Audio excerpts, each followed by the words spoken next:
બનાસકાંઠાના પાલનપુરમાં આવેલ ગણેશપુરામાં આવેલા દબાણમાં 9 મકાનો તોડી પાડવામાં આવ્યા હતા। કોંગ્રેસના મહિલા પ્રમુખ સહિત નગરસેવકો પીડિત પરિવારની મુલાકાતે પહોંચ્યા છે અને પીડિત પરિવારોને સાંત્વના આપી હતી। પીડિત પરિવારોના રહેવાની વ્યવસ્થા કરવામાં આવે તેવી કોંગ્રેસ દ્વારા કલેક્ટરને રજૂઆત કરાશે અને પીડિત પરિવારોને ન્યાય નહીં મળે તો કોંગ્રેસ દ્વારા આંદોલન કરવામાં આવશે। જિલ્લા મહિલા કોંગ્રેસ પ્રમુખ દ્વારા જણાવવામાં આવ્યું હતું। પ્રકાશ દ્વિવેદી, અસ્મિતા ભારત, બનાસકાંઠા। ગણેશપુરા વિસ્તારના જે 8 પરિવારો આજે આ વિસ્તારની અમે મુલાકાત લેતા અહીંયા જાણવા મળે કે 50 વર્ષથી આ લોકોનો અહીંયા ભોગવટો હતો।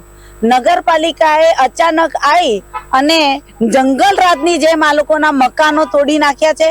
આ તો ઠીક છે, લોકોને ખબર પડી, અમારા જે આ વિસ્તારના જે સદસ્ય છે જાગૃતિબેન સોલંકી, એમણે એમનો સામાન એમને બચાવીને એમને થોડી મદદ કરી એટલે થોડો ઘણો એમનો સામાન બી બચી ગયો। બાકી નગરપાલિકાએ કોઈ બી આ લોકોને લેખિત નોટિસ આપ્યા સિવાય જંગલ રાજની જેમ આવી અને આ લોકોના મકાન, ગરીબ પરિવારના લોકોના મકાન તોડી પાડી આ લોકોને બેઘર કરી નાખ્યા છે।